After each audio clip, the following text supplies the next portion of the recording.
malam bagi kita semua. Perkenalkan, nama saya Novita Sari Simatupang. Pada kesempatan kali ini, saya akan membawakan sebuah renungan dengan topik menemukan tujuan hidup. Setiap orang, setiap manusia diciptakan Tuhan memiliki panggilan hidup atau panggilan yang spesifik di dalam kehidupannya. Dalam setiap aspek kehidupan, setiap orang harus mengerti apa itu yang dinamakan tujuan hidupnya. Dalam Yeremia 1 ayat 5 dikatakan bahwa sebelum aku membentuk engkau dalam rahim ibumu, aku telah mengenal engkau, dan sebelum engkau keluar dari kandungan, aku telah menguduskan engkau, aku telah menetapkan engkau bagi nabi bangsa-bangsa. Jadi ketika kita bahkan sebelum lahir ke dunia pun, kita sudah ditetapkan Tuhan memiliki tujuan hidup dalam kehidupan kita. Seperti contoh, apa tujuan hidup kita di dalam bersekolah, berkuliah, bekerja, ada dalam keluarga, dan dalam lingkungan bermasyarakat, bernegara, bahkan berbangsa. Pastinya Tuhan mempunyai tujuan dan maksud tertentu. Tuhan menciptakan kita di dalam ruang lingkup kita masing-masing. Karena ketidaktahuan kita akan visi dan tujuan hidup kita, kita tidak akan tahu siapa yang menjadi pencipta kita yang sebenarnya. Selanjutnya, apa yang menjadi visimu dalam hidupmu? Berbicara tentang visi adalah berbicara tentang pengenalan kita akan Allah. Semakin kita mengenal Allah, semakin kita mengenal siapa yang menjadi pencipta kita, kita akan semakin mengerti apa yang menjadi tujuan dan visi kita dalam kehidupan ini. Mungkin kita sekarang ada dalam ruang lingkup sekolah, berkuliah, atau bekerja, atau dalam pelayanan. Baiklah, dengan ruang lingkup tersebut, dengan passion tersebut, dengan kondisi tersebut, kita bisa memuliakan Tuhan di dalam setiap aspek kehidupan kita. Ada beberapa hal yang menjadi penghalang bagi seseorang untuk gagal dalam mencapai tujuan hidup atau panggilan hidupnya. Yang pertama di sini saya buat contoh kemalasan. Kemalasan adalah dasar dari sifat manusia yang tidak mau belajar, yang tidak mau mengembangkan potensi atau kemampuan yang diberikan oleh Tuhan kepadanya. Dengan kondisi seperti ini, ketika kita sudah tahu apa yang menjadi tujuan hidup kita, visi kita, tetapi kita mempunyai rasa malas, pastinya kita tidak akan bisa dan tidak akan mampu menjalankan apa yang menjadi tujuan hidup kita. Yang kedua yaitu tidak konsisten. Orang-orang yang tidak konsisten tidak akan bisa menjalani panggilan hidupnya atau tujuan Tuhan dalam hidupnya. Karena orang-orang yang seperti ini tidak akan bisa yang namanya memegang teguh terhadap komitmen atau tidak konsisten.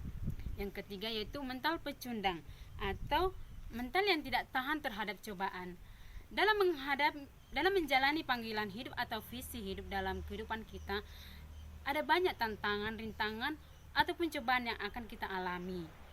Tetapi ketika orang berpegang teguh dan tidak menjadi pecundang, mereka akan sampai kepada garis akhir dalam mencapai tujuan hidupnya.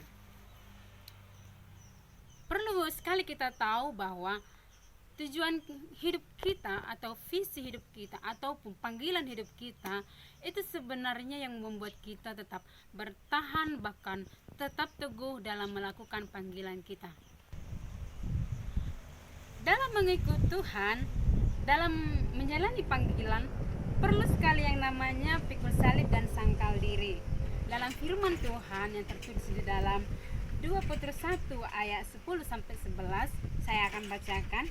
Karena itu saudara-saudaraku, berusahalah sungguh-sungguh supaya panggilan dan pilihanmu makin teguh, sebab jikalau kamu melakukannya, kamu tidak akan pernah tersandung.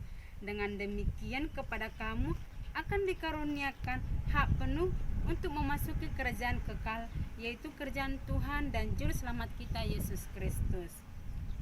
Ketika kita punya tujuan hidup, seberapapun rintangan dan cobaan, kita tidak akan pernah tersandung, bahkan kita akan semakin teguh dalam melakukannya. Saya akan bagikan ada beberapa cara yang menurut saya untuk menemukan tujuan hidup, dan ini yang saya lakukan. Yang pertama yaitu apa yang menjadi kesukaan atau topik atau pekerjaan yang kamu sukai, yang kamu lakukan di dalam kehidupanmu dan kamu lakukan dalam menghabiskan waktu. Yang kedua yaitu apa yang menjadi topik yang menarik, yaitu yang untuk kamu pelajari dalam kehidupanmu sehari-hari.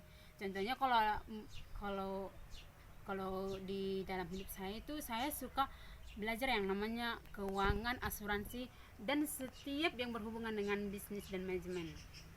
Yang ketiga yaitu apa yang menurutmu paling berharga, itu bisa mencakup prioritas dan menentukan masa depanmu. Dan keempat yaitu yang terakhir, bertanyalah kepada penciptamu apa yang sebenarnya menjadi tujuan dan visimu dalam kehidupan ini. Karena ketika kita memiliki hubungan yang intim kepada Tuhan, Dia yang akan membukakan setiap apapun yang akan kita lakukan untuknya. Dan yang pastinya ketika kita mempunyai hubungan pribadi dengan Tuhan yang baik, itulah yang akan membuat kita semakin teguh dan semakin kuat untuk menjalani panggilan hidup kita. Dalam menjalani panggilan hidup, ada beberapa hal yang harus kita lakukan, yang harus kita perlukan. Yang pertama yaitu ketaatan. Kita harus taat apapun yang menjadi persoalan, apapun yang menjadi rintangan dalam menjalani panggilan hidup. Ketaatan yang paling utama. Yang kedua yaitu mintalah hikmat dan kepandaian yang berasal dari Tuhan, karena dengan hikmat dan kepandaian yang berasal dari Tuhan memampukan kita untuk menjalani panggilan hidup kita. Yang ketiga yaitu benih, apa yang menjadi passion dan kekuatan kita dalam menjalani panggilan hidup. Ketika kita memiliki hasrat dan kerinduan yang dalam mengerjakan tujuan hidup, inilah yang akan menjadi visi kita dalam kehidupan kita. Sekian renungan saya kali ini. Semoga memberkati teman-teman semua.